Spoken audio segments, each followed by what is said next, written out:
누군가를 처음 만났을 때 우리는 겉모습이나 분위기로 판단하곤 합니다. 말투가 부드럽고 공손하면 좋은 사람일 거라 생각하죠. 하지만 시간이 지나면 그 판단이 완전히 뒤집히는 경우도 많습니다. 처음엔 친절했던 사람이 어느 순간 내 마음을 찌르는 말을 하기도 합니다. 그 말 한마디에 며칠을 힘들어했던 기억, 누구에게나 한 번쯤은 있을 겁니다. 그 사람의 말투는 여전히 웃고 있었지만 이상하게 마음이 아팠던 날도 있었을 겁니다. 왜 그런 걸까요?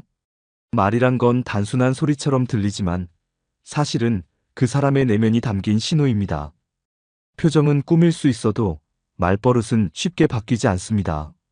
무심코 내뱉는 말에는 그 사람의 가치관과 성격이 고스란히 담겨 있습니다.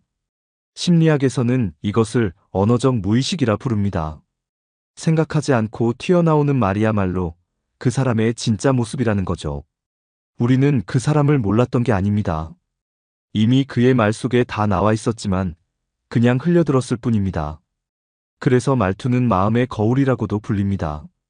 그 사람이 어떤 사람인지를 알고 싶다면 말투를 들여다봐야 합니다. 말투가 공격적인 사람은 언젠가 관계도 날카로워집니다. 말이 따뜻한 사람은 마음도 따뜻한 경우가 많습니다. 물론 모두가 그렇진 않지만 말 속에 담긴 정보는 생각보다 많습니다. 오늘은 말투에서 드러나는 사람의 본성을 조심스럽게 짚어보려 합니다. 이야기를 듣고 나면 앞으로 누굴 곁에 두고 멀리해야 할지 더 선명해질지도 모릅니다.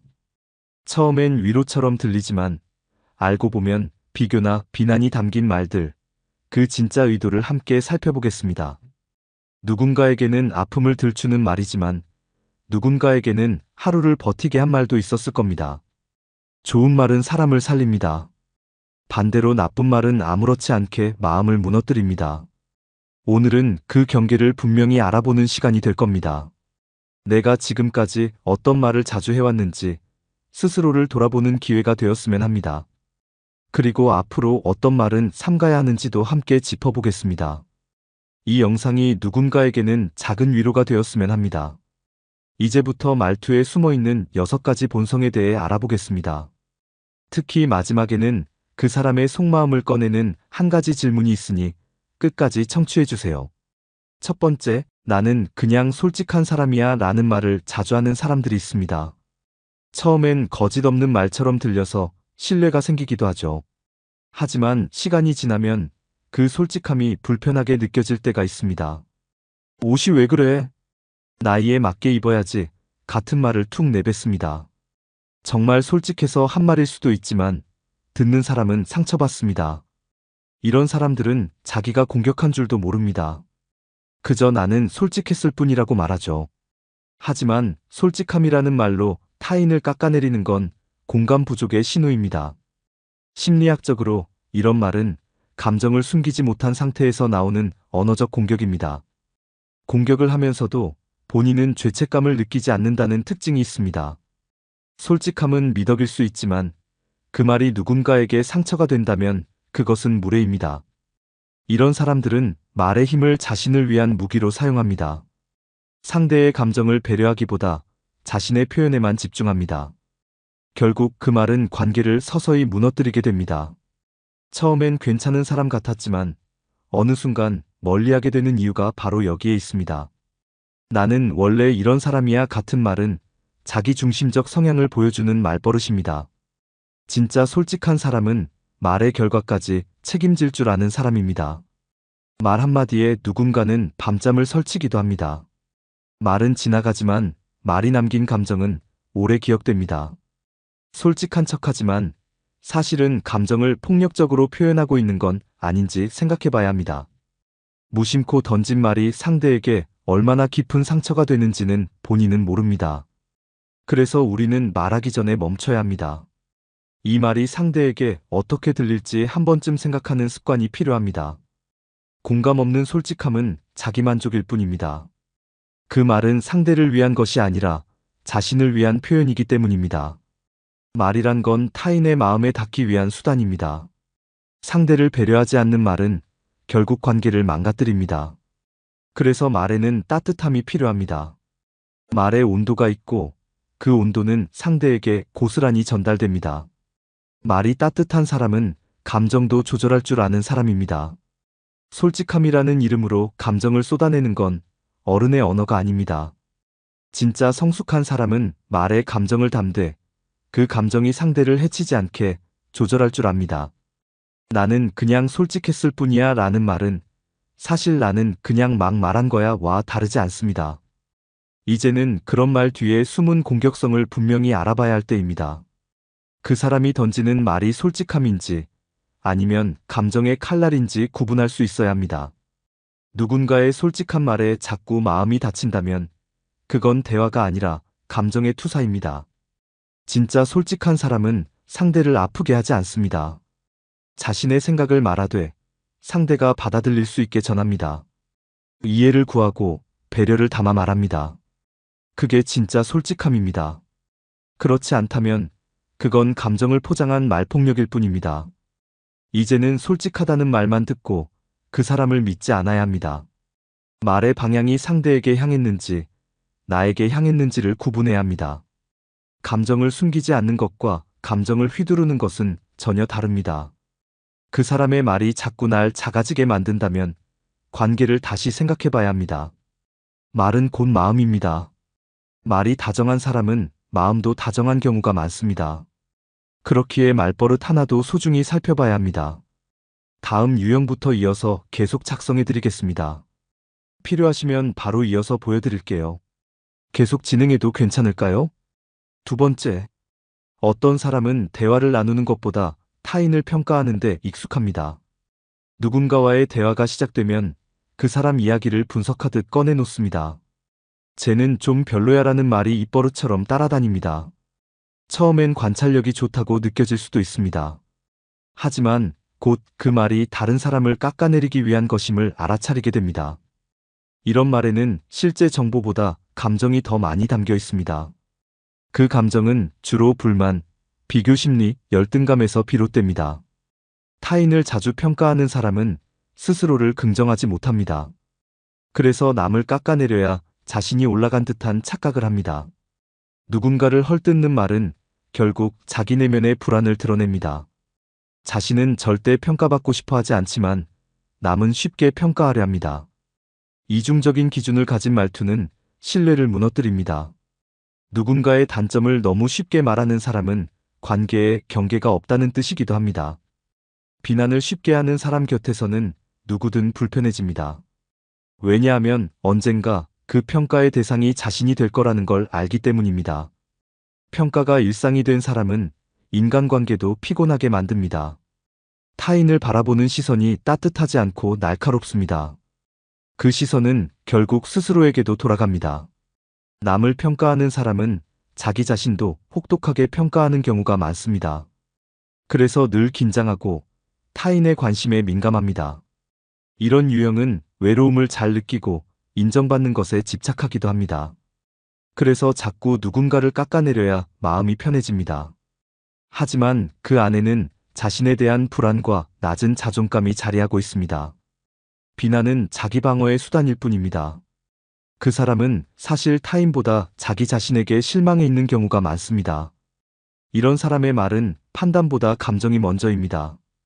객관적인 근거 없이도 쉽게 단정짓고 마치 진실인 것처럼 말합니다. 그 말에 쉽게 휘둘리면 안 됩니다. 그 사람의 시선은 온전하지 않을 수 있습니다. 모든 사람을 나처럼 느낄 수는 없기 때문입니다. 그가 말하는 단점이 진짜 단점인지 아니면 감정인지 구분해야 합니다. 타인을 쉽게 판단하는 말은 결국 자기 마음을 그대로 비추는 거울입니다. 말이라는 건 그 사람의 성격과 시선을 고스란히 드러냅니다. 타인을 자주 평가하는 사람은 자신도 누군가의 평가를 두려워합니다. 그래서 방어적으로 먼저 공격합니다. 언뜻 보면 자신감 있어 보이지만 속은 불안정합니다. 말에 독이 섞인 사람은 오래 가까이 하기 어렵습니다.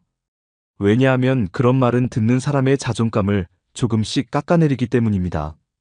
자주 비난하는 사람 곁에 있으면 나도 나를 의심하게 됩니다. 내가 문제인가 싶은 마음이 들게 됩니다. 이것이 바로 말의 힘입니다. 그래서 어떤 사람의 말이 유난히 피곤하게 느껴진다면 그 이유를 돌아봐야 합니다. 혹시 매번 누군가를 평가하고 있지는 않은지, 나도 모르게 그런 말을 따라하고 있지는 않은지. 평가는 쉽게 할 수 있지만 관계를 망치는 일도 쉽습니다. 상대방을 말로 정의하지 말고 이해하려는 노력이 먼저입니다. 그래야 건강한 관계가 만들어집니다. 누군가를 쉽게 말하는 사람을 조심하세요. 그 사람은 언젠가 나도 그렇게 말할 수 있는 사람일지도 모릅니다. 말이 날카로운 사람은 마음도 날이 서 있습니다. 그 말이 나를 향하기 전에 조금 멀어져야 할 때입니다. 세 번째, 겉보기에는 조언 같지만 듣고 나면 기분이 상하는 말이 있습니다. 그 상황이면 나는 그렇게 안 했을 텐데라는 말이 대표적입니다. 상대의 상황을 이해하려 하기보다는 자신의 선택을 기준으로 판단합니다. 그 말에는 우월감이 숨어 있습니다. 나는 잘했는데 너는 왜 그렇게밖에 못했느냐는 메시지가 담겨 있습니다. 직접적으로 비난하지 않지만 조용히 비교하고 있습니다. 은근한 비교는 대화를 통해 자존감을 깎는 방식입니다. 이런 말은 처음엔 티가 안 납니다. 하지만 자주 듣다 보면 스스로가 부족하게 느껴집니다. 상대는 나를 도와주는 것 같지만 사실은 자기를 드러내고 싶을 뿐입니다. 상대의 말이 위로가 아니라 자랑처럼 들린다면 주의가 필요합니다. 그 말은 상대를 위해 꺼낸 게 아닙니다. 자신의 선택이 옳았음을 확인받고 싶어서 꺼낸 말일 수 있습니다. 심리학에서는 이를 우회적 비난이라고 설명합니다. 공격은 하지 않지만 우월감을 통해 상대를 낮추는 화법입니다. 말을 듣는 사람은 점점 작아지고 표현을 망설이게 됩니다. 내가 이렇게 말해도 괜찮을까 하는 생각이 자꾸 듭니다. 자연스럽게 대화가 줄어들고 감정 표현도 어려워집니다. 상대의 말은 조언처럼 포장돼 있지만 결국 나를 위축시킵니다. 이런 유형의 사람은 자신의 감정은 자유롭게 말하면서 타인의 감정엔 무감각합니다. 그래서 상대의 어려움을 쉽게 판단합니다.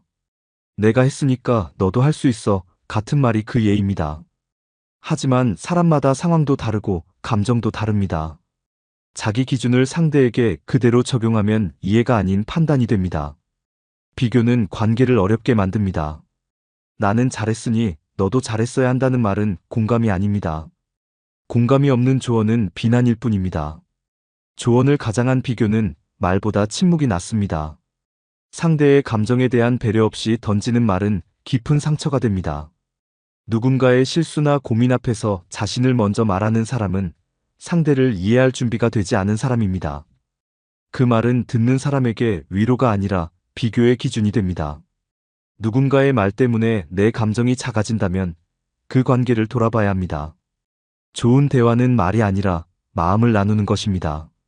상대가 힘들다고 말할 때 나는 어떻게 반응하고 있는지 돌아봐야 합니다. 내가 그런 말투를 하고 있지는 않은지도 점검해 볼 필요가 있습니다. 은근한 비교는 관계를 서서히 깎아내립니다. 처음엔 몰랐지만 점점 내 자존감이 낮아진다면 그 말이 원인일 수 있습니다. 상대가 우월감을 느끼는 동안 나는 작아지고 있다는 사실을 잊지 마세요. 그럴 때는 그 대화에서 잠시 물러나는 것도 방법입니다. 말 한마디가 위로가 되기도 상처가 되기도 합니다. 자꾸 비교하는 말은 결국 둘 다 외롭게 만듭니다. 그래서 우리는 비교보다 공감을 먼저 배워야 합니다. 네 번째, 대화가 시작되면 조용히 듣는 것 같다가 갑자기 자신의 이야기를 꺼내는 사람이 있습니다. 상대의 말을 듣고 반응하는 듯하지만 사실은 말할 기회만 기다리고 있는 겁니다. 아, 나도 그랬어 라는 말로 대화의 중심을 자기 쪽으로 끌어당깁니다. 겉보기에는 공감처럼 보일 수 있습니다. 하지만 조금만 들여다보면 그 공감은 아주 얕고 일방적입니다. 상대의 이야기를 듣기보다는 자기 경험을 꺼내는 데에 더 집중하고 있는 거죠. 이런 말은 위로가 아니라 감정의 탈선입니다. 상대는 자신의 이야기를 하고 싶었지만 그 기회는 사라집니다. 자신의 고통이나 고민이 묻히고 대신 그 사람의 이야기만 남습니다. 이런 대화는 점점 피로감을 줍니다. 말은 하는데 정작 위로받는 느낌은 없습니다. 자신의 감정을 꺼내면 다시 그 사람의 얘기로 넘어가기 때문입니다. 그래서 대화가 아닌 발표처럼 느껴지기도 합니다. 듣는 척하지만 마음은 자신에게 향해 있는 사람의 특징입니다. 진짜 공감은 상대의 감정에 집중하는 것입니다. 내 얘기를 줄이고 상대가 말할 수 있도록 기다려주는 태도입니다. 하지만 이 유형은 그런 배려가 부족합니다. 자신의 경험이 더 중요하다는 생각이 강하기 때문입니다. 상대의 감정은 관심받기고 자기 이야기를 통해 위로하고 싶어 합니다. 문제는 그 방식이 효과가 없다는 점입니다. 공감은 위로가 되어야 하지 비교가 되어선 안 됩니다. 내가 더 아팠다는 말은 상대의 아픔을 지워버리는 말입니다. 상대는 들어주길 바랐는데 결국 침묵하게 됩니다. 그래서 이런 대화는 상대의 입을 닫게 만듭니다. 자꾸 말을 꺼내기 싫어지게 되는 거죠. 아무리 말해도 소용없다는 생각이 들기 때문입니다. 이런 대화가 반복되면 관계도 서서히 멀어집니다. 말이 많다고 다 나쁜 건 아닙니다. 하지만 타인의 감정을 뺏는 말은 조심해야 합니다. 내가 지금 공감하는 건지 아니면 주제를 뺏는 건지 구분해야 합니다. 상대의 감정을 제대로 바라보려면 한 걸음 물러서는 자세가 필요합니다. 상대가 말할 수 있도록 기다려주는 것이 공감의 시작입니다. 모든 대화가 내 이야기로 흘러간다면 스스로를 돌아봐야 합니다. 혹시 누군가의 이야기를 들을 준비가 되어 있지 않은 건 아닌지 생각해 보세요. 공감은 기술이 아니라 태도입니다. 듣는 태도, 기다리는 자세가 공감의 본질입니다. 상대가 슬프다고 말할 때 나도 슬펐다는 말보다 먼저 필요한 말은 그랬구나입니다. 정말 힘들었겠다는 말이 먼저 나올 수 있어야 합니다. 자꾸 자신을 이야기하는 사람은 관계의 중심이 되려는 사람입니다. 하지만 좋은 관계는 중심이 바뀌는 걸 자연스럽게 받아들이는 사람과 가능합니다. 내가 주인공이 아니어도 되는 대화, 그게 진짜 소통입니다. 대화는 누가 더 많이 말하느냐가 아니라 누가 더 깊이 들었느냐가 중요합니다. 상대가 감정을 표현할 때 나는 어떤 역할을 하고 있는지 돌아보세요. 말을 통해 상대를 위로하려면 먼저 상대를 이해해야 합니다. 공감은 듣는 데서 시작된다는 사실을 잊지 마세요. 누군가의 감정을 꺼내게 하는 사람은 오래 곁에 두고 싶은 사람입니다. 반대로 말만 많고 감정은 비워버리는 사람은 점점 멀어지게 됩니다.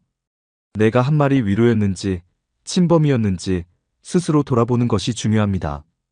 그 사람이 대화 속에서 상대를 중심에 두는지 자신을 중심에 두는지 관찰해 보세요. 말을 많이 했는데 마음은 더 외로웠다면 그 대화는 공감이 빠진 말의 나열이었을 가능성이 큽니다. 5번째, 조용한 말투인데 이상하게 마음이 서늘해지는 사람이 있습니다. 말의 속도가 빠르지 않고 표정도 괜찮은데 듣고 나면 기운이 빠집니다. 그게 그렇게 힘든 일이야 라는 말이 그 예입니다. 처음엔 조언 같지만 곧 자신이 무시당했다는 기분이 듭니다. 이런 말에는 공감이 없습니다. 대신 판단과 무시는 담겨 있습니다. 상대의 감정은 이해하지 않고 자신의 기준만을 내세웁니다. 그건 내가 하루 만에 끝낸 일이야 같은 말이 반복됩니다. 하지만 사람마다 감정의 크기와 상황은 다릅니다. 그걸 인정하지 않고 일방적으로 평가하는 말은 독이 됩니다. 특히 가까운 관계일수록 이 말은 더 큰 상처가 됩니다. 가족, 친구, 동료의 말일수록 마음에 깊이 박힙니다. 공감하지 못한 말은 오히려 상대의 자존감을 무너뜨립니다. 그게 뭐 그렇게 힘들다고 그래라는 말에는 이해의 여지가 없습니다. 나는 괜찮았으니 너도 괜찮아야 한다는 강요가 담겨 있습니다. 말은 조용하지만 그 안에 가시가 박혀 있는 말입니다. 이런 사람은 감정을 표현하는데 서툴 수 있습니다. 그래서 타인의 감정에도 무뎌질 수 있습니다. 하지만 공감은 감정의 깊이보다 태도에서 시작됩니다. 내가 그렇게 느끼지 않았다 해도 상대의 감정은 소중합니다. 그걸 인정해주는 말이 필요한 시점에 반대로 나오는 말이 가시입니다. 가시가 있는 말은 듣는 사람을 움츠러들게 만듭니다. 자꾸 말하고 싶지 않게 만들고 관계를 피하게 만듭니다. 자신의 말이 상대에게 어떻게 들릴지 생각하지 않는 사람입니다. 그 말은 진심 없이 던진 조언일 수 있습니다. 공감이 없는 조언은 독과 같습니다. 나는 괜찮았는데 왜 너는 힘드냐는 말은 감정을 짓누릅니다. 누군가의 감정을 작게 만들지 말아야 합니다. 말을 통해 누군가를 위로하고 싶다면 먼저 들어야 합니다. 가시는 눈에 잘 보이지 않지만 찔리면 아픕니다. 말의 가시도 마찬가지입니다. 상대는 그 말에 상처받고 있다는 사실을 잘 표현하지 못할 수도 있습니다. 그러나 속으로는 오랫동안 그 말이 남습니다. 그래서 말의 선택은 언제나 신중해야 합니다. 조언을 하기 전에 질문을 먼저 던지는 게 좋습니다. 어떤 게 제일 힘들었는지, 어떤 도움이 필요한지를 먼저 물어야 합니다. 그렇게 하면 말에 따뜻함이 생깁니다. 가시보다 따뜻함이 더 오래 남는 법입니다. 말은 지나가지만 감정은 남는다는 걸 기억해야 합니다. 그 사람의 말이 유난히 서늘하게 느껴졌다면 그건 분명 이유가 있는 겁니다. 6번째, 무언가 일이 잘못됐을 때 꼭 등장하는 사람이 있습니다. 그럴 줄 알았어 라는 말로 상황을 정리하려 듭니다. 처음엔 사실처럼 들릴 수 있습니다. 하지만 자세히 보면 이 말은 위로가 아니라 비난에 가깝습니다. 이미 지나간 일에 대해 마치 자신이 다 알고 있었다는 듯 말합니다. 그때 내가 말하지 않았니 같은 말도 자주 합니다. 하지만 그 순간에는 조용하다가 결과가 나쁘게 나오면 말을 꺼냅니다. 이런 사람은 실패 위에 자신을 세우고 싶어 합니다. 나는 예측했지만 너는 못했지라는 의도가 담겨 있습니다. 이 말은 듣는 사람에게 자책감을 더 크게 만듭니다. 자신의 실수에 이미 마음이 힘든데 더 무겁게 짓누릅니다. 상대를 도와주기보다 판단하고 증명하려는 태도입니다. 자신이 옳았다는 것을 강조하고 싶은 욕구가 드러납니다. 심리학에서는 이런 태도를 후회 위의 권력이라고 부릅니다. 상대가 후회하고 있을 때 그 위에서 우월함을 느끼는 방식입니다. 이런 말은 관계를 복원하기보다 갈등을 깊게 만듭니다. 실패는 누구에게나 일어날 수 있는 일입니다. 그때 필요한 건 판단이 아니라 지지입니다. 하지만 이 유형의 사람은 공감보다 분석을 앞세웁니다. 그 분석이 상대에게 도움이 되지 않는다는 걸 모릅니다. 오히려 더 깊은 상처를 남기게 됩니다. 그럴 줄 알았어 라는 말은 위로하는 말이 아닙니다. 그 말에는 나는 맞고 너는 틀렸다는 메시지가 숨어 있습니다. 그 사람은 실패한 상대보다 높은 위치에 서고 싶어 합니다. 문제는 그 말이 상대의 자존감을 크게 흔든다는 겁니다. 사람은 누구나 실수할 수 있습니다. 그 실수를 다시 딛고 일어설 수 있도록 도와야 관계가 깊어집니다. 하지만 이 유형의 사람은 상대가 다시 일어서는 걸 도우려 하지 않습니다. 오히려 다시는 그 일을 하지 않도록 겁을 주는 방식입니다. 그 말은 겉으로는 조언처럼 들릴 수 있습니다. 하지만 실상은 상대에게 책임을 전가하는 말입니다. 그 순간에는 자기 판단이 옳았다는 안도감을 얻을 수 있겠지만 상대는 관계에서 점점 멀어집니다. 자신의 실패를 이야기하지 못하게 되고 결국 마음을 닫습니다.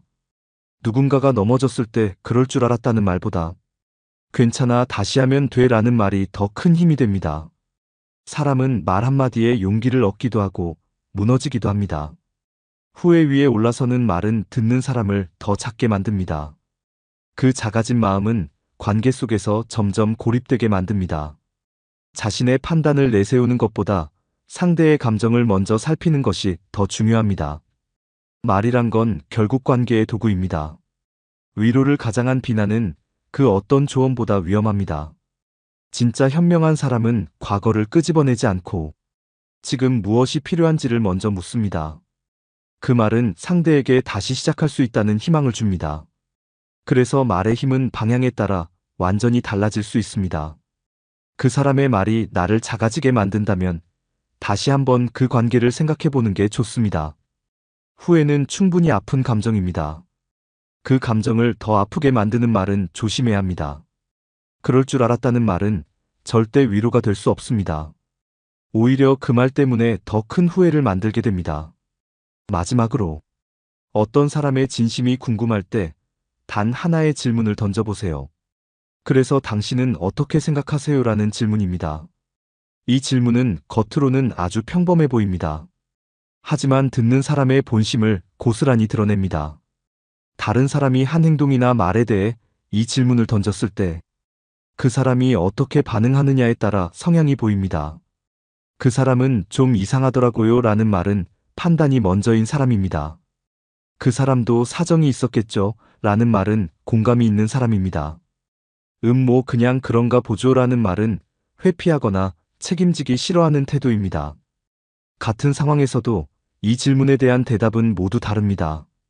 그래서 이 질문 하나면 그 사람의 세계관과 태도를 알 수 있습니다. 이 질문은 평가를 요구하는 것이 아닙니다.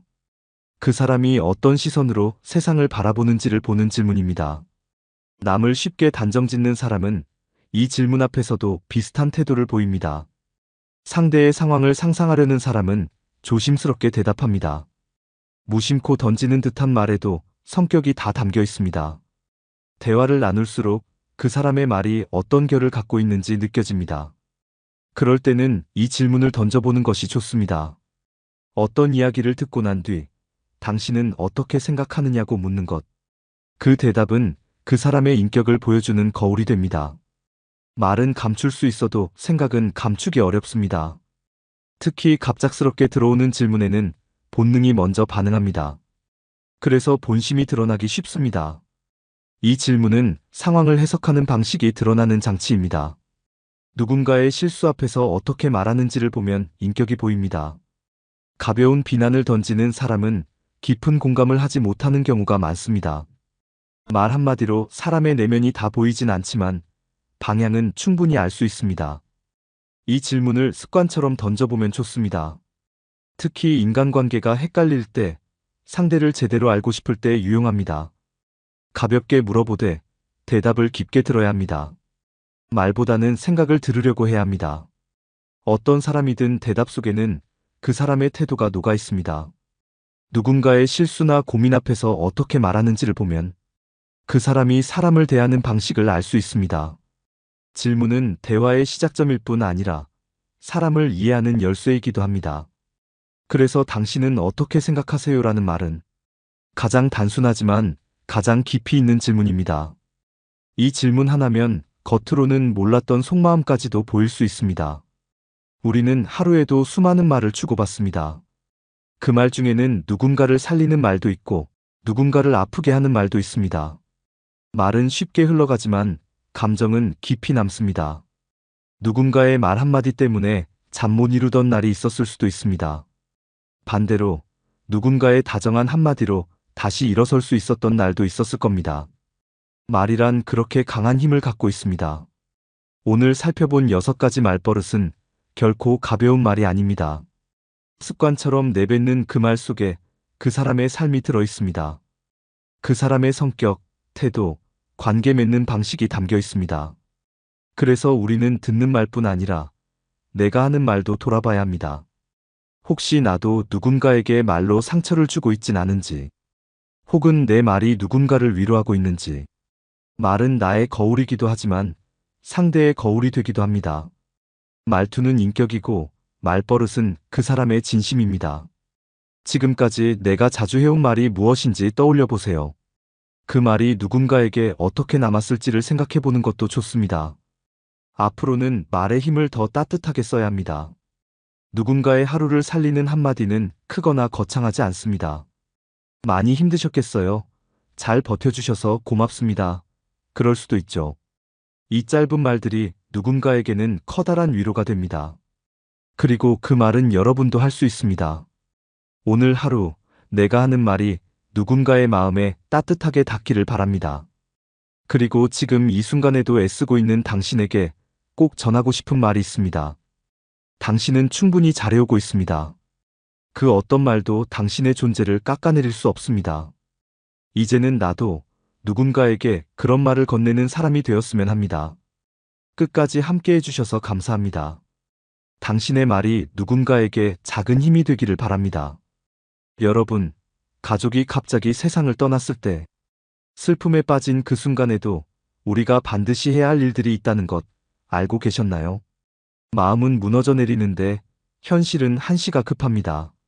왜냐하면 이 시기를 놓치면 상속세, 과태료, 심지어 법적 분쟁까지 겪게 될 수 있기 때문입니다. 대부분은 이렇게 생각합니다. 장례 잘 치르고 서류는 천천히 정리하면 되겠지. 하지만 이건 절대 안 됩니다. 정해진 기간 안에 해야 할 일들이 너무나 많고 그걸 놓치면 경제적 피해가 큽니다. 심지어 돌아가신 줄도 모르고 자동이체로 돈이 빠져나가는 일도 많습니다. 상속을 받을 줄 알았는데 막상 받아보니 채무가 더 많은 경우도 있습니다. 이런 상황에 대비하지 않으면 결국 남겨진 가족에게 큰 부담이 돌아갑니다. 그렇다면 돌아가신 직후부터 우리가 반드시 해야 할 일은 무엇일까요? 상속세, 부동산, 계좌, 휴대폰, 세금 신고까지. 놓치면 안 되는 핵심 절차들을 지금부터 하나씩 알려드리겠습니다. 놓치면 큰일 납니다. 사망 직후 반드시 해야 할 일들. 사망 소식은 갑작스럽게 찾아오고 그 순간 누구나 정신이 없습니다. 하지만 가족이 돌아가셨다면 가장 먼저 해야 할 일은 사망신고입니다. 사망신고는 가족관계등록부에 반드시 등록되어야 합니다. 이 신고는 사망일로부터 한 달 이내에 하게 되어 있습니다. 과태료는 많지 않지만 절차를 미루면 이후 단계가 전부 지연됩니다.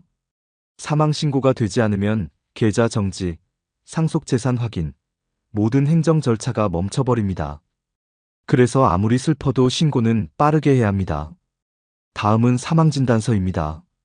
사망진단서는 장례식장에서 반드시 받게 되는 문서입니다. 사망시간, 장소, 원인이 기록되어 있으며 모든 상속 절차의 기초가 됩니다. 은행이나 보험사, 부동산 관련 서류를 처리할 때 필수로 요구됩니다. 따라서 사망진단서는 반드시 복사본을 여러 부 준비해 두는 것이 좋습니다. 계좌는 사망신고가 접수되는 즉시 모두 동결됩니다. 피상속인의 명의로 된 계좌에서는 출금이 불가능해집니다. 이후에는 상속인들의 공동동의 없이 단 한 푼도 인출할 수 없습니다. 그래서 장례비 같은 급한 비용을 인출하려면 사전에 논의가 필요합니다. 장례비는 대부분 현금으로 처리됩니다. 부조금으로 받은 돈을 쓰는 경우가 많습니다. 평균적으로 장례 비용은 1,000만 원에서 1,500만 원 정도가 듭니다. 이 비용은 상속세 신고 시 필요경비로 인정받을 수 있습니다. 다만 영수증이 있어야 공제를 받을 수 있습니다. 그래서 모든 장례 관련 영수증을 챙겨두는 것이 중요합니다. 또 하나 중요한 것이 있습니다. 공분 장지비, 즉 납골당이나 봉안당 비용도 500만 원까지 별도 인정됩니다. 이 역시 영수증이 있어야만 경비로 인정받기 때문에 꼭 챙기셔야 합니다. 여기까지가 사망 직후 반드시 해야 할 기본 절차입니다. 사망신고, 사망진단서 확보, 장례비 영수증 보관, 계좌 동결인지. 이 네 가지는 반드시 기억해 두셔야 합니다. 국가가 대신 찾아줍니다. 안심상속 원스톱 서비스. 상속 재산을 파악하려면 은행부터 보험, 부동산까지 직접 다 돌아다녀야 할까요? 그렇지 않습니다. 국가에서 제공하는 안심상속 원스톱 서비스를 활용하면 한 번의 신청으로 거의 모든 정보를 확인할 수 있습니다. 이 서비스는 사망자의 금융재산, 부동산, 자동차, 세금 체납 내역까지 모두 한 번에 조회해주는 제도입니다. 말 그대로 상속인이 헤매지 않도록 국가가 길을 열어주는 시스템입니다. 신청은 간단합니다. 가까운 주민센터에 사망신고를 하면서 동시에 신청하면 됩니다. 대부분의 주민센터에서는 이 서비스를 함께 안내해 줍니다. 신청 후에는 평균 일주일에서 20일 정도 안에 조회 결과가 문자로 발송됩니다. 문자에는 사망자의 예금 계좌가 개설된 금융기관 목록이 나옵니다. 어느 은행에 얼마가 있는지까지는 나오지 않지만 어느 금융사에 조회가 되는지는 확인할 수 있습니다. 이후에는 금융감독원 사이트를 통해 구체적인 잔액 내역과 상세계좌 정보까지 확인이 가능합니다. 해당 사이트에서는 문서로 출력도 가능하고 은행별, 보험사별 내역도 정리해서 볼 수 있습니다.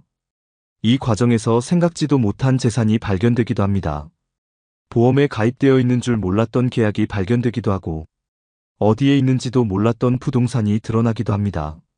실제로 아버지가 갖고 있던 땅을 나중에 처음 안 가족들도 많습니다. 자동차 등록 정보도 함께 확인할 수 있습니다. 자동차는 보험이나 세금 체납 여부도 함께 조회되기 때문에 미처 처리하지 못했던 부분까지 파악이 가능합니다. 이 서비스는 단순히 재산만 확인하는 것이 아닙니다. 채무, 즉 빚까지도 함께 파악할 수 있습니다. 국세나 지방세 체납 내역이 있는지, 금융기관에 대출이 있었는지도 나타납니다. 이 정보는 상속 포기나 한정 승인을 결정하는데 매우 중요합니다. 단순히 자산만 있는 것이 아니라 채무가 더 많다면 오히려 상속을 포기하거나 제한적으로 받는 것이 유리할 수 있습니다. 또 한 가지, 휴대폰은 쉽게 해지하지 않는 것이 좋습니다. 사망자의 휴대폰은 채무 관계나 거래처 연락에 쓰일 수 있기 때문입니다. 최소한 1년 정도는 가장 기본 요금제로 유지하는 것이 좋습니다.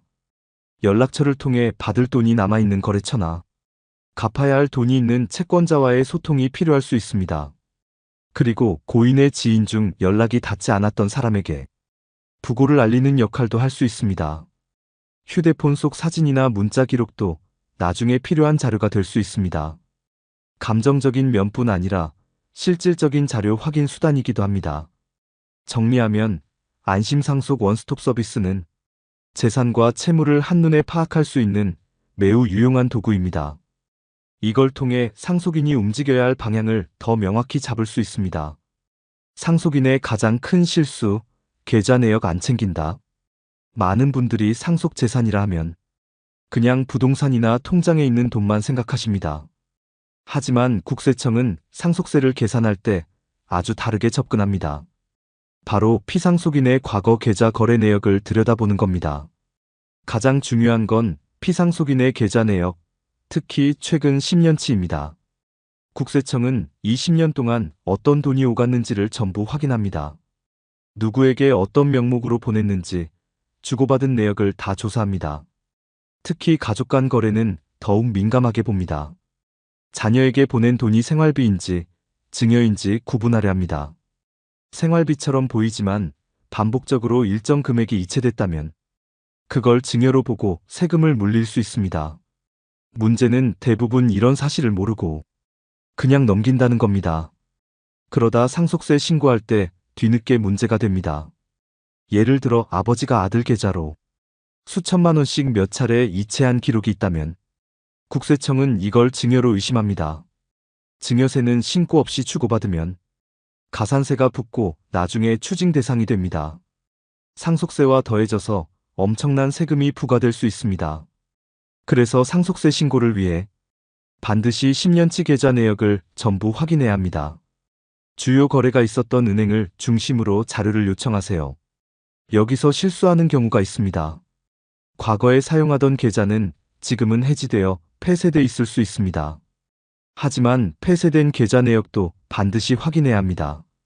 왜냐하면 국세청은 해지된 계좌까지 모두 조회해야 합니다. 상속인 입장에서 자료가 누락되면 세무조사에 대응이 어렵습니다.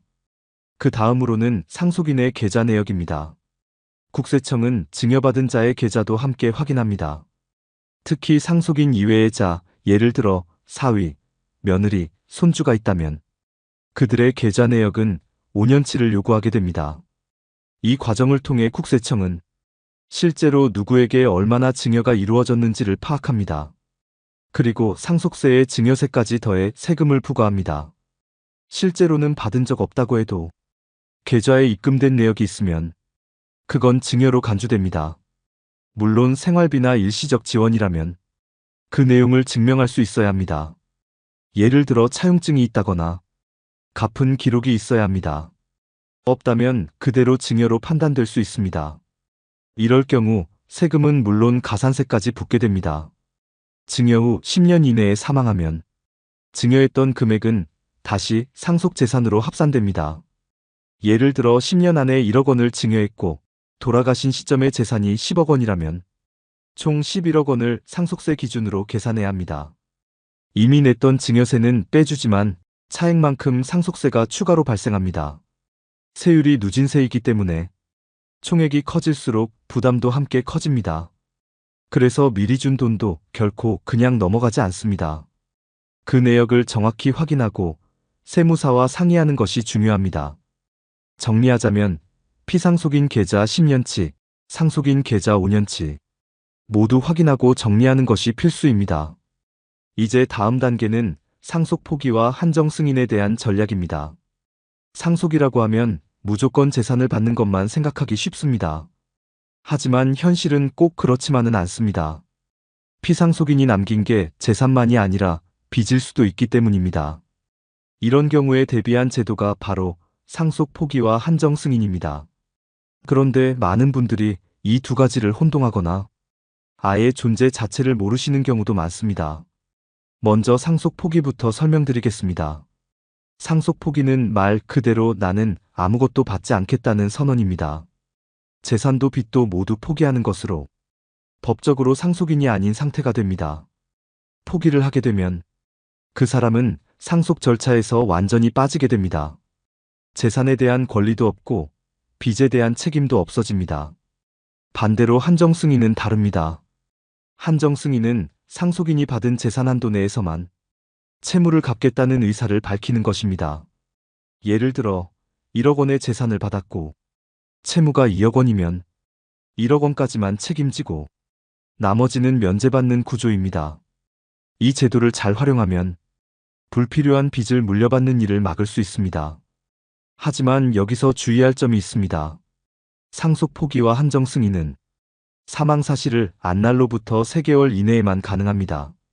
그래서 상속 재산이 많은지 빚이 더 많은지를 파악하는 것이 매우 중요합니다. 이를 빠르게 확인하기 위해서는 앞에서 말한 안심상속 서비스와 계좌 내역 조회가 선행되어야 합니다. 한 가지 예를 들어보겠습니다. 부모가 남긴 재산이 거의 없고 빚이 많다는 사실을 뒤늦게 알게 된 경우입니다.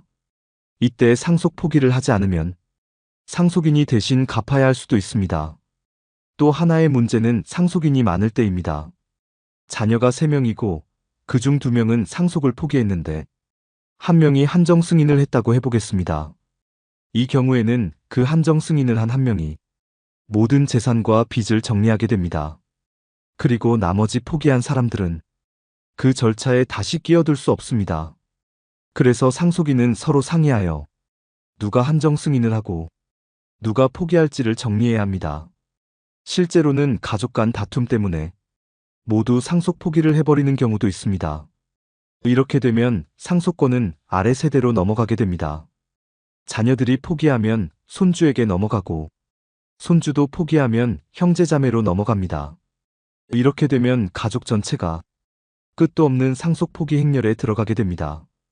결국은 고인의 먼 친척에게까지 부담이 갈 수 있습니다.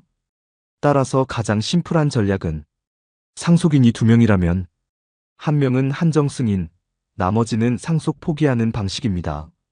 이렇게 하면 1명이 재산과 채무를 정리하고 나머지는 책임에서 벗어날 수 있습니다. 또한 한정 승인을 하기 위해서는 상속 재산 내역을 정리하는 것이 매우 중요합니다. 채무도 포함하여 문서로 정리해서 제출해야 합니다. 따라서 사망 사실을 안 후 빠르게 가족들과 상의하고 세무사나 법무사와 상담하는 것이 좋습니다. 마지막으로 공동계좌를 활용하는 방법도 있습니다. 피상속인의 계좌를 공동명의로 전환하면 모든 상속인이 동의하지 않으면 출금이 불가능합니다. 이 방법은 상속인 간 분쟁을 예방하는 데 도움이 됩니다. 상속세를 납부할 때도 이 계좌에서 출금하면 공동관리된 자금으로 처리된다는 의미가 됩니다. 이제 다음은 상속세 부담을 줄일 수 있는 감정평가 전략입니다. 상속세를 계산할 때 가장 큰 비중을 차지하는 것은 바로 부동산입니다. 특히 부동산이 상속재산의 대부분인 경우 어떻게 평가하느냐에 따라 세금 차이가 크게 납니다. 그래서 이 시점에서 중요한 것이 바로 감정평가입니다. 부동산 상속 시 어떤 가격으로 평가하느냐에 따라 상속세는 억 단위로 달라질 수 있습니다. 가장 먼저 떠올리는 건 공시지가나 공동주택 가격일 수 있습니다. 하지만 실제 세법에서는 이보다 더 중요한 개념이 있습니다. 그게 바로 시가입니다. 시가는 상속일 전후 6개월 내에 실제로 거래된 유사 부동산의 가격을 기준으로 삼습니다. 예를 들어 아버지가 갖고 있던 아파트와 비슷한 면적, 위치의 아파트가 상속일 전 2개월에 10억 원에 팔렸다면 그 금액을 기준으로 상속세가 계산됩니다. 그런데 만약 그 시기에 거래된 유사 매물이 없다면 어떻게 해야 할까요? 바로 이때 감정평가를 활용하게 됩니다. 감정평가는 전문 감정평가사가 직접 부동산을 조사하여 시장 가격을 평가하는 방식입니다. 이 감정평가 금액이 곧 시가로 인정될 수 있기 때문에 실제 세금을 줄일 수 있는 하나의 전략이 됩니다. 예를 들어 공동주택 공시가격이 12억 원인데 감정평가를 했더니 실제 시장 가치는 9억 원으로 나왔다면 이 9억 원으로 신고가 가능해지는 겁니다. 물론 감정평가에도 비용은 들어갑니다. 하지만 그 비용을 감안하더라도 상속세 수천만 원을 줄일 수 있다면 충분히 가치 있는 판단입니다. 감정평가는 반드시 이인의 감정평가사에게 받아야 세법상 시가로 인정됩니다. 이 조건을 충족하지 않으면 단순 감정으로 간주돼 세무서에서 인정하지 않을 수 있습니다. 또한 감정평가는 부동산이 복잡할수록 더 유리합니다. 예를 들어 임야, 과수원, 상가, 다세대 주택 등은 비교 가능한 매물 자체가 적기 때문에 유사매매살의 가액을 찾기 어렵습니다. 이런 경우에는 감정평가 외에는 방법이 없습니다. 그리고 감정평가를 통해 가격을 낮춰 신고하면 상속세 부담을 줄일 수 있습니다. 다만 여기서 주의할 점도 있습니다. 상속세는 낮아질 수 있지만 미래에 팔 때 문제가 될 수 있습니다. 왜냐하면 상속받은 금액이 곧 취득가액이 되기 때문입니다. 예를 들어 감정평가를 통해 8억 원으로 상속받았고 향후 12억 원에 매도하게 되면 그 차익 4억 원에 대한 양도소득세가 발생합니다. 만약 상속 당시 금액을 더 높게 설정했다면 그만큼 양도소득세는 줄어들 수 있었을 겁니다. 그래서 감정평가는 단기 세금 절감 효과 외에도 장기적으로 양도소득세까지 고려해서 진행해야 합니다. 전문 세무사와 함께 상속세와 양도세를 모두 시뮬레이션해보고 어떤 감정가가 유리한지를 분석하는 것이 중요합니다. 또 하나의 전략은 상속을 받는 사람이 무주택자일 경우입니다. 이 경우 상속받은 주택을 보유 2년 이상 유지하면 양도세 비과세 혜택을 받을 수 있습니다. 따라서 이런 상황에서는 감정가를 최대한 낮춰 상속세를 줄이고 향후 비과세로 양도하는 방식이 유리할 수 있습니다. 반대로 이미 1주택 이상을 보유한 사람이 상속으로 인해 추가 주택을 보유하게 된다면 양도세 중과가 적용될 수 있으니 받을 사람을 신중하게 정해야 합니다. 결론적으로 감정평가는 단순히 숫자 싸움이 아닙니다. 가족 간의 자산 분배, 세금 부담, 미래 계획까지 모든 걸 고려한 전략적인 선택이 되어야 합니다. 이제 마지막 단계로 넘어가겠습니다. 신고와 납부, 취득세까지 한 번에 정리해 보겠습니다. 상속 재산을 파악하고 감정평가까지 마쳤다면 이제 마지막 단계인 신고와 납부 절차로 넘어가야 합니다. 여기서 실수하면 가산세가 붙고 생각보다 많은 금액을 더 내야 할 수도 있습니다. 첫 번째로 꼭 기억해야 할 것은 상속세는 상속 개시일, 즉 사망일로부터 6개월 이내에 신고와 납부를 모두 마쳐야 한다는 점입니다. 신고만 하고 납부를 미루면 납부 불성 시 가산세가 발생합니다. 세금 자체보다 가산세가 더 무서울 수 있습니다. 만약 신고를 아예 하지 않는다면 무신고 가산세의 20%가 붙습니다. 그리고 나중에라도 자진 신고하더라도 세금 감면을 받을 수 없게 됩니다. 두 번째는 상속인 간 협조입니다. 상속인 간 의견이 갈려 갈등이 있더라도 신고 시점에서는 반드시 협력해야 합니다. 왜냐하면 공동신고가 기본이기 때문입니다. 상속인 전체가 공동으로 신고하고 납부 역시 각자 지분에 따라 분담하는 것이 원칙입니다. 이때 공동계좌를 만드는 것이 도움이 됩니다. 피상속인의 재산 중 일부를 상속인 공동명의 계좌로 이체해서 관리하면 모두의 동의 없이 자금을 쓸 수 없기 때문에 분쟁 예방에도 효과가 있습니다. 세 번째는 상속세 납부 방법입니다. 상속세는 한 번에 납부하는 것이 원칙이지만 금액이 클 경우 분할 납부인 연부연납 제도를 활용할 수 있습니다. 연부연납은 1천만 원 이상일 경우 최대 10년간 분할 납부가 가능합니다. 단, 첫 해에는 전체 세금의 일정 비율을 현금으로 선납해야 하고 이후 나머지를 나눠냅니다. 이자를 내긴 해야 하지만 갑작스러운 재산 매각 없이 세금을 낼 수 있기 때문에 부담을 줄일 수 있는 방법입니다. 네 번째는 취득세입니다. 부동산을 상속받을 때는 상속세와 별도로 취득세도 납부해야 합니다. 취득세는 상속 개시일로부터 6개월 이내에 부동산 등기를 하면서 함께 납부해야 하며 세율은 상황에 따라 달라집니다. 예를 들어 무주택자가 상속받는 주택은 취득세가 약 1%에 불과합니다. 하지만 다주택자가 받을 경우 최대 3%까지 올라갈 수 있습니다. 따라서 누가 상속받을지를 정하는 것도 취득세 절세 전략의 중요한 포인트입니다. 등기는 가장 마지막 단계에서 진행하는 것이 좋습니다. 모든 협의와 세금 계산이 끝난 후 등기를 마치면 불필요한 이중 부담을 줄일 수 있습니다. 5번째는 종합소득세 신고입니다. 만약 피상속인이 사업소득이나 근로소득을 갖고 있었던 경우 사망일로부터 6개월 이내에 종합소득세 신고도 진행해야 합니다. 일반적으로 종합소득세 신고는 5월에 이루어지지만 사망자는 예외로 당겨서 신고해야 합니다. 이렇게 신고된 종합소득세는 상속세를 계산할 때 필요경비로 공제받을 수 있습니다. 그래서 꼭 놓치지 말고 챙겨야 할 절차입니다. 6번째는 가족 간 협약입니다.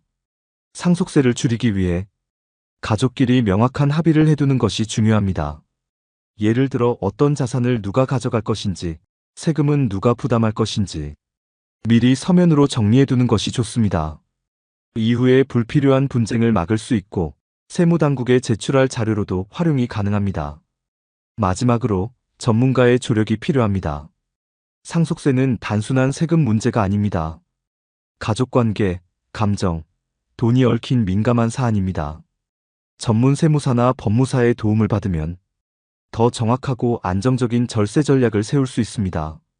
실제로 신고 과정에서 실수가 잦기 때문에 전문가의 체크가 큰 도움이 됩니다. 이제 모든 절차를 정리해드렸습니다. 상속은 갑작스럽게 찾아오지만 준비는 미리미리 해야 후회가 없습니다. 지금까지 상속 발생 시 반드시 알아야 할 절차와 주의할 점들을 단계별로 정리해드렸습니다. 갑작스러운 가족의 부재는 누구에게나 큰 슬픔을 안겨주지만 그 이후 절차를 어떻게 준비하느냐에 따라 남은 가족의 삶이 달라질 수 있습니다. 첫 번째로 사망신고부터 안심상속 원스톱 서비스를 빠르게 신청해 고인의 재산과 채무를 정확히 파악하는 것이 출발점입니다. 두 번째로 장례비 영수증과 계좌 내역은 꼼꼼하게 챙겨서 상속세 신고 시 누락 없이 활용할 수 있도록 준비해야 합니다. 세 번째로 가족 간 상속 포기와 한정 승인 여부를 신중하게 판단하고 필요하다면 공동계좌를 통해 자산을 안전하게 관리하는 것도 중요한 전략입니다.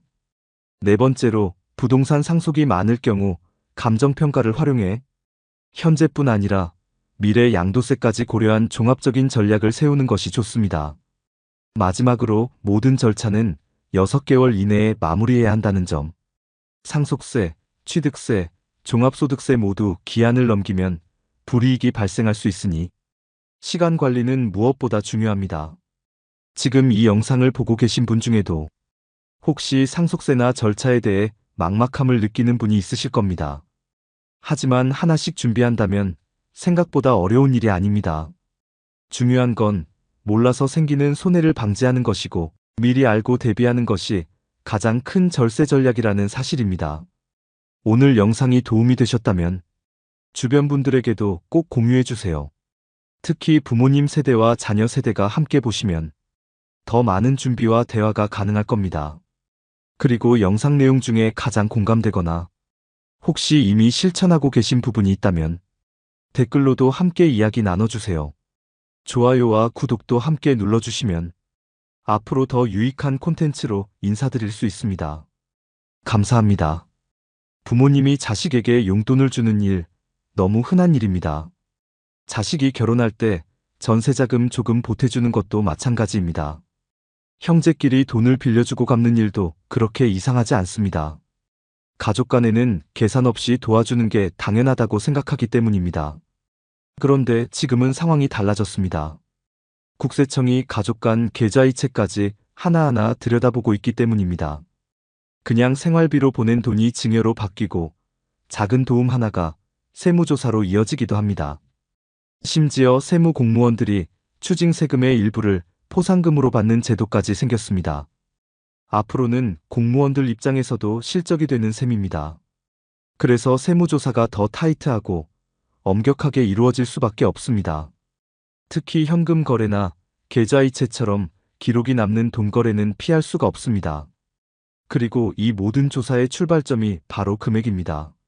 몇십만 원은 문제없지만 일정 금액을 넘는 순간부터는 얘기가 달라집니다. 그 기준을 모르고 돈을 주고받았다가 억울하게 세금 폭탄을 맞는 경우도 있습니다. 많은 분들이 말합니다. 이게 왜 세금 문제가 되는지 이해가 안 된다고. 그럴 수 있습니다. 하지만 국세청은 그렇게 보지 않습니다. 가족 간이라도 금액이 크고 무상으로 주고받는 돈은 대부분 증여로 추정합니다. 증여로 추정된다는 건 납세자가 그게 아니라고 입증하지 못하면 과세된다는 뜻입니다. 특히 아파트 같은 고가 자산을 구매할 때는 자금 출처 조사가 함께 붙습니다. 한번 의심받기 시작하면 전산으로 자동 추적됩니다. 세무조사는 시작되면 끝까지 갑니다. 이제는 돈을 벌어도 쓰고 나눠도 조심해야 하는 시대입니다. 그렇다면 어디까지가 괜찮고 어느 정도부터 문제가 되는 걸까요? 오늘 영상에서는 국세청이 주목하는 자금의 흐름과 절대 넘지 말아야 할 금액의 기준을 알려드리겠습니다. 그리고 조사 대상이 되지 않기 위한 방법도 구체적으로 알려드릴 겁니다. 단 한 번의 이체로 세무조사를 받는 일이 없도록 지금부터 끝까지 들어보시기 바랍니다. 왜 국세청은 가족 간 돈거래를 들여다보기 시작했을까?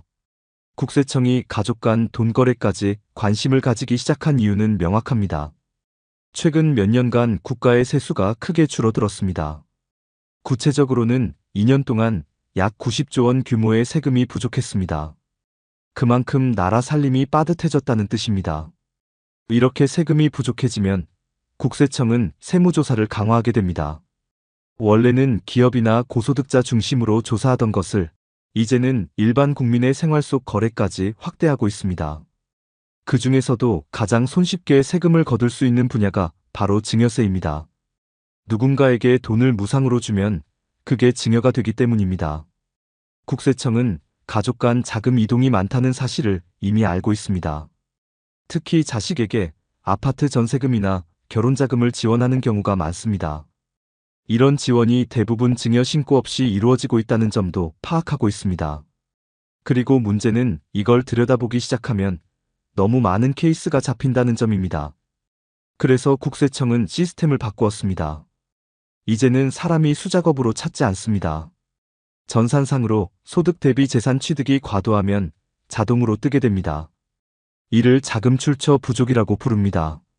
소득은 적은데 고가의 아파트를 사거나 큰 현금을 움직이면 바로 표시됩니다. 이 금액이 일정 수준을 넘기면 조사 대상으로 지정됩니다. 최근에는 세무 공무원이 추징세액의 10%를 포상금으로 받는 제도도 도입되었습니다. 즉, 공무원 입장에서도 조사를 철저히 할 이유가 생긴 셈입니다. 예전에는 어느 정도 선에서 타협하는 관행도 있었습니다. 하지만 이제는 그런 여유가 사라졌습니다. 실적이 곧 포상으로 이어지기 때문에 더 꼼꼼하게 조사합니다. 심지어 가족 간 자금이 오간 이유도 증명하라고 요구할 수 있습니다. 이런 상황에서 가장 중요한 건 미리 알고 준비하는 것입니다. 자금 출처에 대한 설명, 증빙 자료, 그리고 이체 내역의 메모까지도 중요합니다. 이제는 그냥 줬다는 말로는 충분하지 않습니다. 금액이 크면 무조건 의심받는 시대가 왔습니다. 왜 세무조사가 강화되고 있는지를 이해하면 왜 내 계좌이체 하나가 조사로 이어지는지를 이해할 수 있습니다. 그리고 거기서부터 대응이 시작됩니다. 국세청의 시선이 바뀐 만큼 우리도 생활 방식과 돈의 흐름을 조심스럽게 다듬어야 합니다. 이 금액 이상이면 무조건 의심받습니다. 세무조사의 시작점은 결국 금액입니다. 국세청은 자금 이동의 규모를 가장 먼저 봅니다.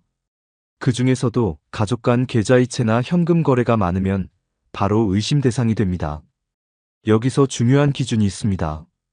바로 증여세가 면제되는 금액입니다.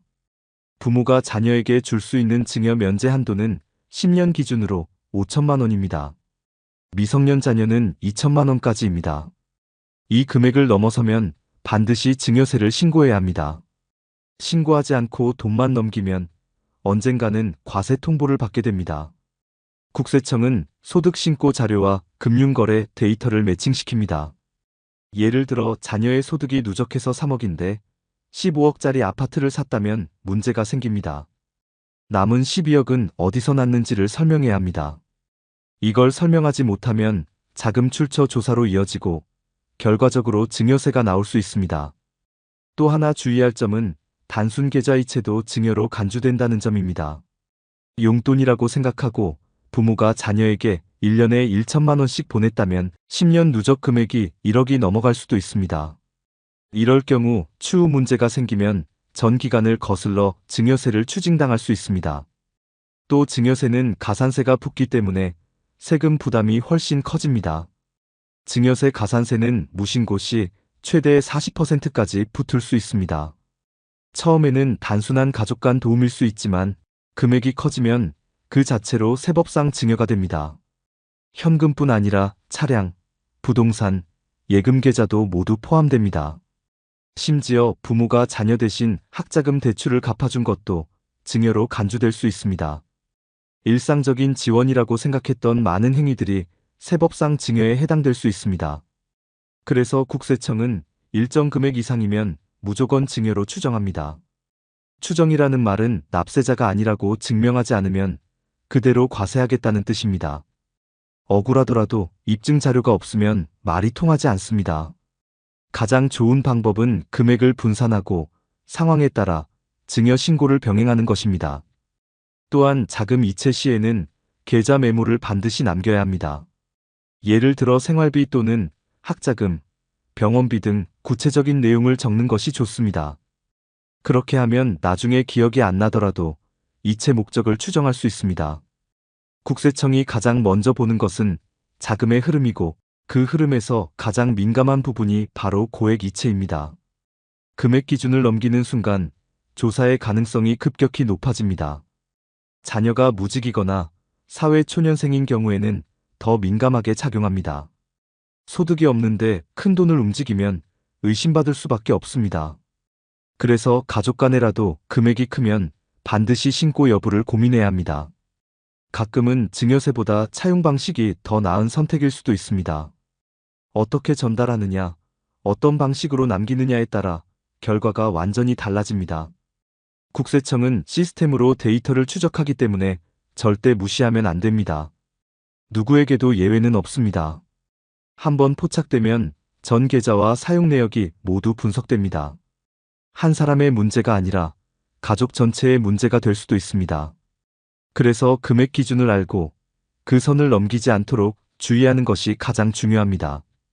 이제는 단순한 계좌이체 하나도 신중하게 생각해야 하는 시대입니다. 부모 자식 간 어디까지가 생활비고 어디서부터 증여인가?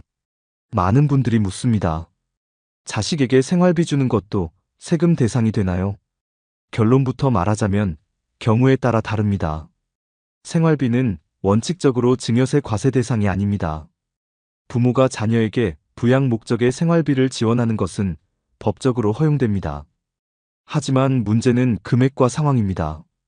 단순한 용돈이나 병원비는 문제가 되지 않습니다. 하지만 고액의 현금이나 자산을 이전하는 경우에는 다른 이야기입니다. 국세청은 정상적인 생활비의 범위를 정해두고 있진 않습니다. 하지만 통상적으로 그 금액이 소득 대비 너무 크면 의심하게 됩니다. 예를 들어 매달 100만 원씩 자녀에게 송금했다면 큰 문제는 아닐 수 있습니다. 하지만 갑자기 몇 천만 원을 이체하면 상황은 달라집니다. 그 금액이 생활비가 아니라 자산 형성에 쓰였다면 증여로 볼 수 있습니다. 예를 들어 자녀 명의로 펀드를 가입하거나 아파트 계약금을 대납했다면 문제가 됩니다. 실제로 가장 많이 조사되는 분야가 바로 전세자금 지원입니다. 결혼하면서 전세를 구하는 자녀에게 부모가 지원하는 경우가 많습니다. 이때 자금 출처 조사가 함께 이루어질 가능성이 매우 높습니다.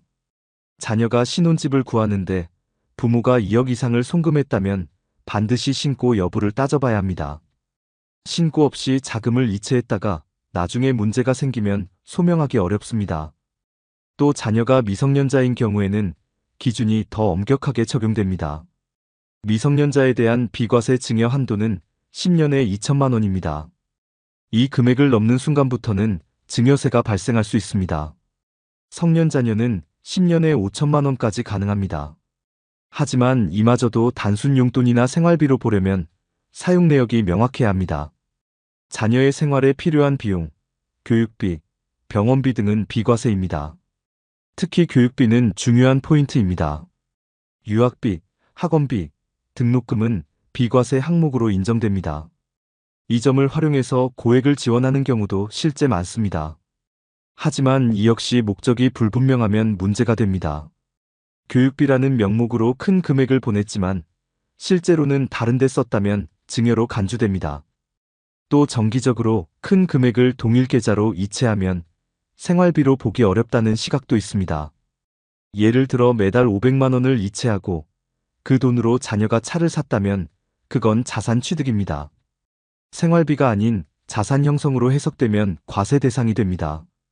그래서 이체 시에는 반드시 이체 메모를 활용해야 합니다. 병원비, 교육비, 생활비 등 구체적으로 적어두면 도움이 됩니다. 또한 이체 내역과 실제 사용 내역이 일치하면 더 좋습니다. 카드 사용 내역이나 결제 영수증을 보관해 두는 것도 방법입니다. 이런 자료가 있어야 나중에 세무조사 시 소명할 수 있습니다. 문제는 시간이 지났을 때입니다. 몇 년 전 일이라 정확히 기억도 나지 않고 증빙도 없다면 납세자가 불리해집니다. 국세청은 일단 증여로 추정하기 때문에 입증 책임이 납세자에게 있습니다. 억울하더라도 증거가 없으면 설명이 받아들여지지 않습니다. 부모와 자식 사이의 도움이라도 금액이 크고 반복되면 기록을 남겨야 합니다. 생활비로 간주받기 위한 가장 확실한 방법은 소득 범위 내에서의 정기적인 지원입니다. 또한 자녀의 나이, 직업, 소득 유무도 고려됩니다. 예를 들어 자녀가 고등학생이거나 취업준비생이라면 어느 정도 생활비는 인정될 수 있습니다. 하지만 자녀가 소득이 있는 직장인이라면 생활비 명목의 지원도 증여로 볼 수 있습니다. 그래서 중요한 건 왜 이 돈을 줬는가가 아니라 어떻게 사용했는가입니다. 자녀가 돈을 받아서 어떤 용도로 썼는지가 판단 기준이 됩니다. 생활비인지 증여인지는 결국 정황과 기록이 결정합니다. 따라서 부모 자식 간의 돈 거래도 반드시 신중하게 접근해야 합니다. 차라리 빌렸다고 하세요. 차용증이 살 길입니다. 가족 간에 큰 금액을 주고받을 일이 생기면 많은 분들이 고민합니다. 증여세를 내고 주자니 아깝고 그냥 주자니 세무조사가 걱정됩니다. 이럴 땐 차라리 빌렸다고 명확하게 남기는 것이 더 나은 방법이 될 수 있습니다. 이걸 바로 차용 방식이라고 부릅니다. 차용은 말 그대로 돈을 빌린 것입니다. 부모가 자녀에게 돈을 주되 나중에 갚는 조건이라면 증여가 아닙니다. 중요한 건 차용이라는 사실을 증명할 수 있어야 한다는 점입니다. 그냥 말로만 빌렸다고 해서는 소용이 없습니다. 가장 기본적인 방식은 차용증을 쓰는 것입니다. 차용증에는 날짜, 금액, 상환 조건, 이자, 유무 등을 명확히 기재해야 합니다. 특히 상환 계획이 들어가야 합니다. 예를 들어 2년 안에 갚겠다, 혹은 매달 일정 금액씩 갚겠다 같은 내용입니다. 이자를 낼 경우 그 내용도 반드시 포함해야 합니다. 하지만 무이자도 가능합니다. 무이자 차용은 일정 금액 이하에서는 허용됩니다. 현재 기준으로는 2억 1,700만 원까지는 무이자 차용이 가능합니다. 이 금액은 개인 간 거래에서 세법상 허용되는 범위입니다. 이 금액을 넘어서면 이자를 지급하지 않으면 국세청이 증여로 간주할 수 있습니다. 그래서 무이자로 돈을 빌릴 경우는 반드시 이 한도를 지켜야 안전합니다. 그리고 실제로 원금을 조금씩이라도 갚는 것이 중요합니다. 그냥 차용증만 쓰고 돈을 안 갚으면 국세청은 그 자체로 증여로 판단할 수 있습니다. 예를 들어 부모에게 2억 원을 빌렸다고 하면 매달 50만 원이라도 갚는 흔적이 필요합니다. 이런 상환 기록이 남아있어야 빌렸다는 주장을 뒷받침할 수 있습니다. 또 하나 중요한 건 차용은 개인별로 적용된다는 점입니다. 즉, 나와 배우자가 각각 부모님에게 2억 1,700만 원씩 빌릴 수 있습니다. 이론상으로는 4사람을 활용하면 총 8억 원 넘게 무이자로 차용이 가능합니다. 예를 들어 나와 아내가 내 부모님께 각각 빌리고 또 시댁에서 각각 빌리는 방식입니다. 이렇게 나눠서 차용하면 증여세 없이도 큰 금액을 조달할 수 있습니다. 단, 이 경우도 모두 차용증이 있어야 하며 상환 내역이 남아야 합니다. 그리고 돈을 받을 때는 꼭 계좌로 받아야 합니다. 현금 수령은 추적이 어렵고 세무조사 시 불리하게 작용할 수 있습니다. 또한 차용과 관련된 대화도 기록해두면 도움이 됩니다. 카카오톡이나 문자 메시지로 주고받은 대화도 중요한 증거가 될 수 있습니다. 예를 들어, 엄마 고맙습니다. 다음 달부터 천천히 갚을게요. 같은 메시지도 유효합니다. 이런 소소한 흔적이 나중에 조사를 받을 때 큰 힘이 됩니다. 혹시 부모님이 고령이시라면 더 신중하게 접근해야 합니다. 국세청은 연세가 많은 부모가 큰 금액을 자녀에게 줬을 때 증여로 의심할 수 있습니다.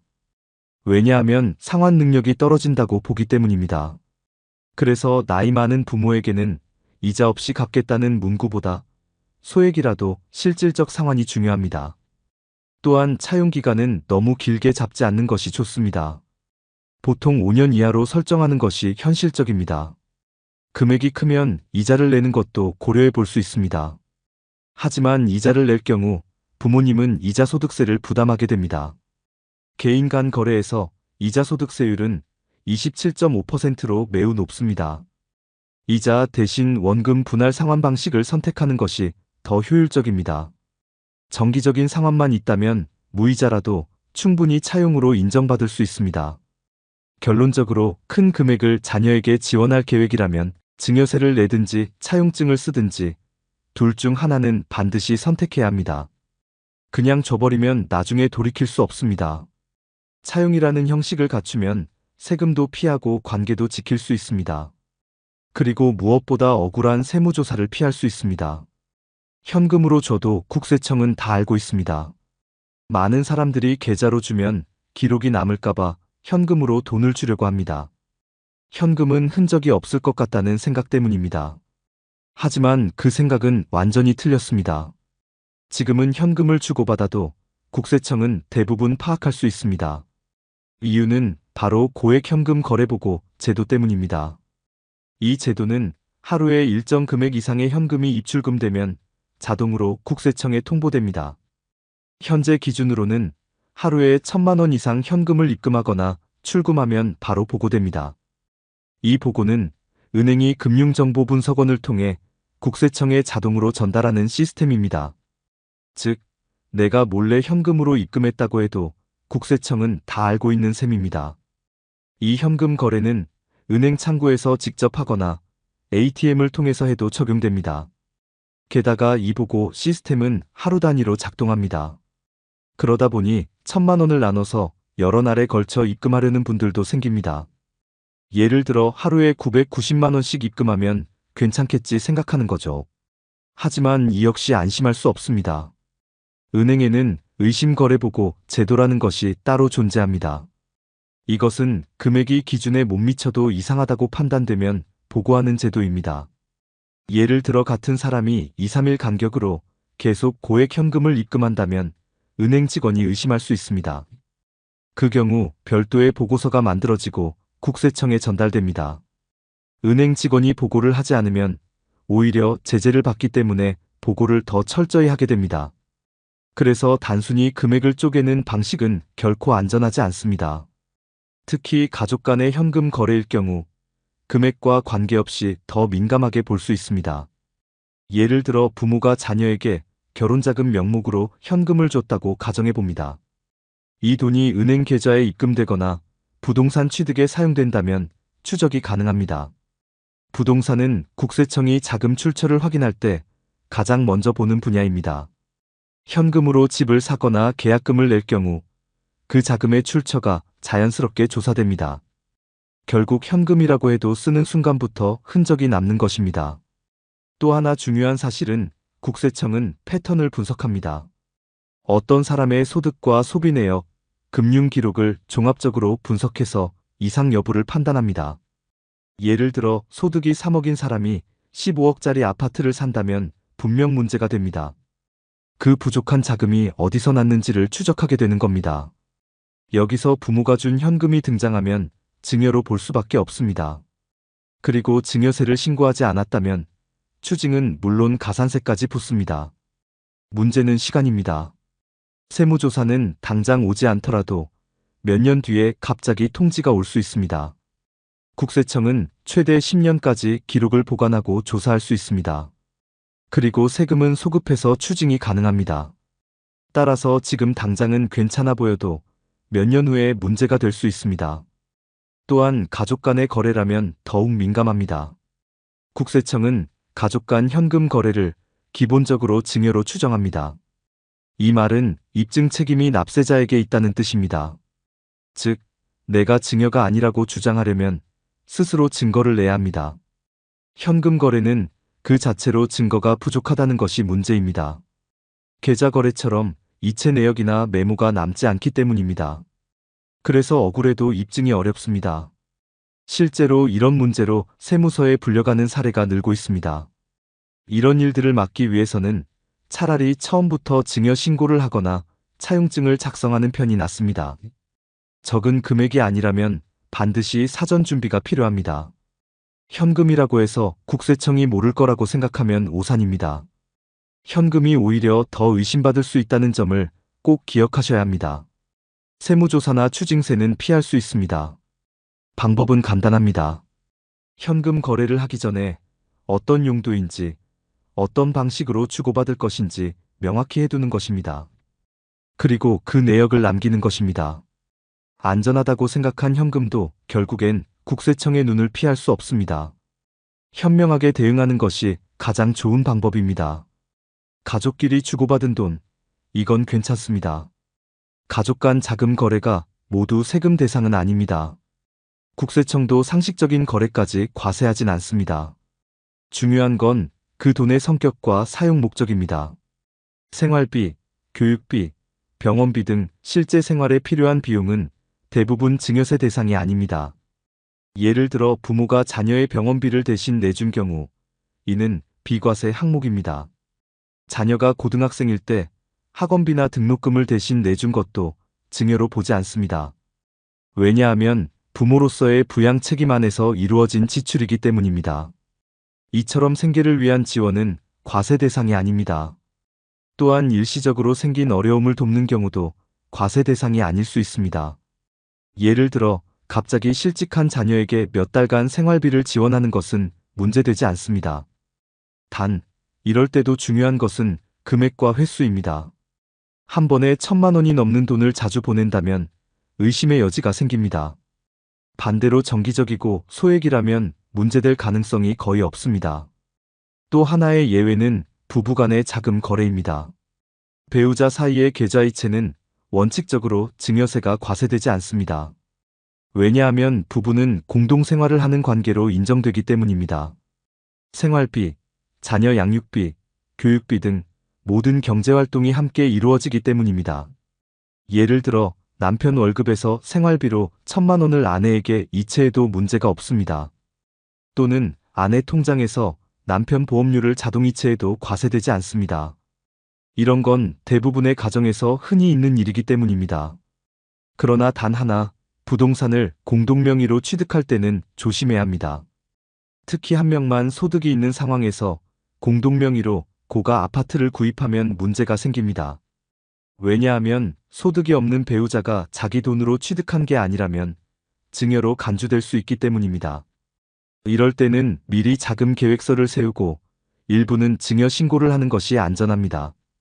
또한 자녀가 미성년자인 경우 부모의 자금 지원이 제한될 수 있습니다. 예를 들어 미성년 자녀 명의의 계좌에 큰 돈을 송금하면 문제가 생깁니다. 자녀가 직접 사용할 수 없는 돈이기 때문에 실질적으로는 부모의 통제로 해석될 수 있습니다. 이럴 경우 증여세 과세가 발생할 수 있습니다. 하지만 자녀가 고등학생이고 생활비나 교육비 명목이라면 인정될 수 있습니다.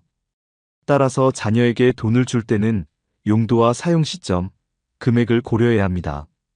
용돈 정도는 큰 문제가 되지 않습니다. 하지만 차량 구매, 여행 경비, 고가의 취미활동 지원 등은 과세 대상이 될 수 있습니다. 특히 자녀가 성인이라면 더욱 주의가 필요합니다. 성인 자녀에게 일정 금액 이상을 지원하면 증여세 문제가 바로 따라옵니다. 따라서 자녀가 소득이 있을 경우에는 자금 지원보다는 차용 방식이 더 안전합니다. 그리고 자주 묻는 질문 중 하나가 손주에 대한 용돈이나 세뱃돈입니다. 이런 건 대부분 소액이라면 과세 대상이 아닙니다. 세뱃돈처럼 반복적이지 않은 일회성 지급은 세법상 크게 문제되지 않습니다. 하지만 매달 일정 금액을 정기적으로 입금하는 경우는 이야기가 다릅니다. 그럴 경우 증여 여부를 따져봐야 합니다. 또한 친척 간의 거래도 마찬가지입니다. 형제나 자매에게 돈을 줄 경우에도 증여세가 적용될 수 있습니다. 특히 사업자금 명목으로 큰 금액을 지원했다면 더 주의가 필요합니다. 정리하자면 가족 간 거래에서도 상식적인 수준에서 이루어진 돈은 괜찮습니다. 생활비, 교육비, 병원비 등 일상적인 지출은 과세되지 않습니다. 하지만 그 이상의 금액이거나 자산 취득과 관련된 지원은 반드시 점검해야 합니다. 기준을 넘으면 증여세 신고를 하든 차용증을 쓰든 준비가 필요합니다.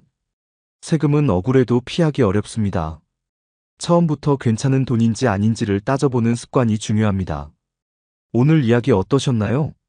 가족끼리 주고받은 돈이 문제될 수도 있다는 말, 사실 처음 들으면 납득하기 어려운 부분도 있을 겁니다. 부모가 자식에게, 자식이 부모에게 생활비를 보내는 건 흔한 일이죠. 하지만 국세청 입장에서는 그 모든 흐름이 과세 대상인지 아닌지를 판단하는 근거가 됩니다. 그리고 그 판단 기준은 생각보다 단순하지 않습니다. 특히 요즘처럼 세수 부족이 큰 상황에서는 과세 대상이 아닌 것도 들여다볼 수 있습니다. 실제로 세무 공무원들이 추징한 세금에 따라 포상금을 받는 제도까지 도입됐습니다. 이 말은 앞으로는 세무조사가 더 강해질 수 있다는 의미이기도 합니다. 가족 간 거래라고 방심해서는 안 됩니다. 현금이든 계좌이체든 기록이 남는 이상 꼬리가 잡힐 수 있습니다. 그렇다면 우리는 어떻게 해야 할까요? 가장 중요한 건 평소에 준비를 잘 해두는 겁니다. 생활비처럼 비과세 대상인 경우라도 메모를 남기고 근거를 남겨두는 습관이 필요합니다. 증여가 맞다면 과감하게 증여세 신고를 하는 것이 가장 깔끔합니다. 세금을 줄이려다 탈세로 오해받으면 더 큰 손해로 이어집니다. 부모님의 지원이 필요한 경우 일부는 차용증을 써서 빌리는 형식으로 바꾸는 것도 방법입니다. 단순히 돈을 받는 것이 아니라 빌린다는 증거와 상환 계획을 갖추는 것이죠. 또한 무이자로 빌릴 수 있는 범위가 있다는 점도 잘 활용해 보시기 바랍니다. 부부간 거래는 비교적 안전하지만 고가의 부동산을 공동명의로 취득하는 경우에는 증여세가 나올 수 있습니다. 이럴 땐 명의 비율과 자금 계획서를 꼼꼼히 따져보는 게 좋습니다. 마지막으로 현금 입출금은 아무 흔적이 안 남을 거라 생각할 수 있지만 그건 오산입니다. 고액 현금 거래는 자동으로 국세청에 통보됩니다. 그걸 피해보겠다고 일부러 쪼개서 입금하는 건 더 위험한 방법이 될 수 있습니다. 결국 중요한 건 내가 주고받는 돈이 어떤 돈인지 스스로 설명할 수 있어야 한다는 겁니다. 그 설명이 가능하면 억울한 세금 폭탄도 피할 수 있습니다. 지금 이 영상을 보신 분들 중에는 이미 가족 간 거래를 하고 계신 분들도 있을 겁니다.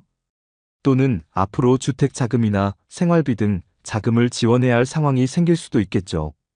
이제는 무심코 돈을 주고받는 것이 아니라 한 번쯤 이게 괜찮은 건지 점검해보는 습관을 들이시길 바랍니다. 오늘 내용을 정리하자면 3가지 기억하시면 됩니다. 첫째, 가족 간 거래도 증여세 대상이 될 수 있다.